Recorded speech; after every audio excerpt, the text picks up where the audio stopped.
Hello అండి. Welcome to my channel A to Z Telugu tips.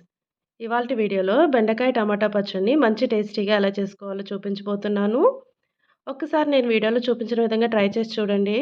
చాలా బాగుంటుంది పచ్చడి. ఈ పచ్చడిని వేడివేడి అన్నంలో నెయ్యి వేసుకుని టేస్ట్ చేస్తే మళ్ళీ మళ్ళీ కావాలంటారు. అంత బాగుంటుంది టేస్ట్ అనేది. చూస్తుంటే మీకు కూడా తినాలనిపిస్తుంది కదూ. ఇంకా లేట్ చేయకుండా ఈ పచ్చడిని ఎలా చేసుకోవాలో చూసేద్దాం. ముందుగా వీడియోలోకి వెళ్ళే ముందు నాదొక రిక్వెస్ట్ అండి. కొత్తగా ఎవరైనా వీడియోస్ని చూస్తుంటే ప్లీజ్ నా ఛానల్ని సబ్స్క్రైబ్ చేసుకోండి. ముందుగా ఇక్కడ పావు కేజీ దాకా బెండకాయలు తీసుకున్నాను. వీటిని బాగా వాష్ చేసి చిన్న చిన్న ముక్కలుగా కట్ చేసుకోవాలి. అలాగే 2 మీడియం సైజ్ టమాటాలను తీసుకుని ముక్కలుగా కట్ చేసుకుని పక్కన పెట్టుకోవాలి.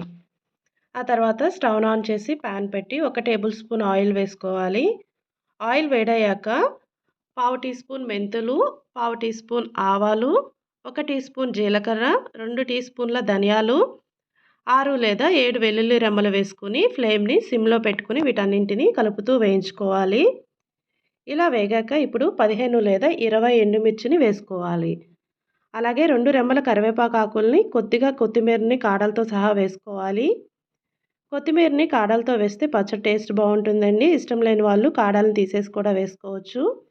ఇప్పుడు వీటన్నింటినీ కలుపుతూ ఫ్లేమ్ని సిమ్లోనే ఉంచుకుని వేయించుకోవాలి. ఇక్కడ ఎండుమిర్చిని 20 దాకా తీసుకున్నాను కదండి నేను. మీరు చేసుకునేటప్పుడు మీరు తినగలిగినంత కారాన్ని బట్టి ఎండుమిర్చి అనేది వేసుకోండి. ఇప్పుడు ఇవన్నీ బాగా వేగిపోయాయి కదా. స్టవ్ను ఆఫ్ చేసుకుని వీటిని మిక్సీ జార్లోకి తీసుకుని పక్కన పెట్టి బాగా చల్లారనివ్వండి వీటన్నింటినీ. ఆ తర్వాత మళ్ళీ స్టవ్ ఆన్ చేసుకుని అదే ప్యాన్లో మరలా 1 టేబుల్ స్పూన్ ఆయిల్ అనేది వేసుకుని ఆయిల్ హీట్ అయ్యాక ముందుగా కట్ చేసిన బెండకాయ ముక్కల్ని టమాటాలను కూడా వేసుకొని అలాగే 1/2 స్పూన్ పసుపు కూడా వేసుకుని కలుపుతూ వేయించుకోవాలి. తర్వాత మూత పెట్టి 3 లేదా 4 నిమిషాల పాటు వేయించుకోవాలి. మధ్య మధ్యలో మూత తీసి కలుపుతూ ఉండాలండి. ఇలా 4 నిమిషాల తర్వాత చూస్తే బెండకాయ టమాటా ముక్కలు ఉడికిపోయాయి. ఇప్పుడు మనం స్టవ్ను ఆఫ్ చేసుకొని వీటిని బాగా చల్లారనివ్వాలి. ఇప్పుడు ఈ బెండకాయ ముక్కలు చల్లారేలోపు ఇందాక మనం వేయించిన ఎండుమిరపకాయలని మిక్సీ జార్లో వేసుకున్నాం కదా.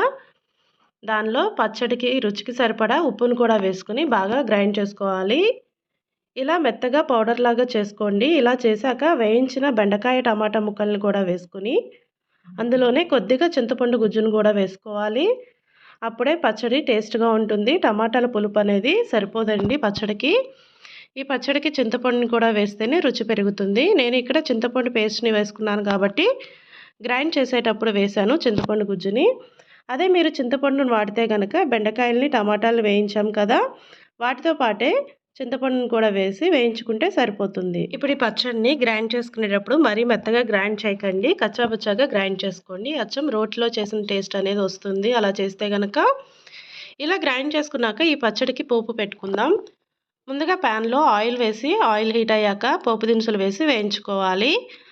ఆవాలు, జీలకర్ర, ఎండుమిర్చి, శనగపప్పు, మినపప్పు అన్నింటినీ 1/2 స్పూన్ వేసి వేయించుకోవాలి. అలాగే కొద్దిగా కరివేపాకు, కొన్ని వెల్లుల్లి రెబ్బలు దంచి వేసుకోండి. ఇవన్నీ వేగాక స్టవ్ను ఆఫ్ చేసుకుని పచ్చడిని వేసి బాగా కలుపుకోవాలి. ఈ తాలింపు బాగా కలిసేలాగా పచ్చడిని కలుపుకోవాలి. అంతేనండి, మన బెండకాయ టమాటా పచ్చడి రెడీ అయిపోయింది. ఒక్కసారి అయితే ఈ పచ్చడిని మీరు కూడా ట్రై చేయండి. వేడి వేడి అన్నంలో వేసుకుని తింటే చాలా టేస్టీగా ఉంటుంది. ఎవరైనా ట్రై చేస్తే కనుక టేస్ట్ ఎలా వచ్చిందనేది నాకు కమెంట్లో చెప్పండి. వీడియో మీకు నచ్చిందా? అయితే లైక్ చేసి వీడియోని అందరికీ షేర్ చేయండి. ఇలాంటి మరిన్ని రెసిపీస్ కోసం నా ఛానల్ని వెంటనే సబ్స్క్రైబ్ చేసుకోండి. అలాగే పక్కనే ఉన్న బెల్ బటన్ కూడా యాక్టివేట్ చేసుకోండి. Please like, share and subscribe my channel. Thanks for watching.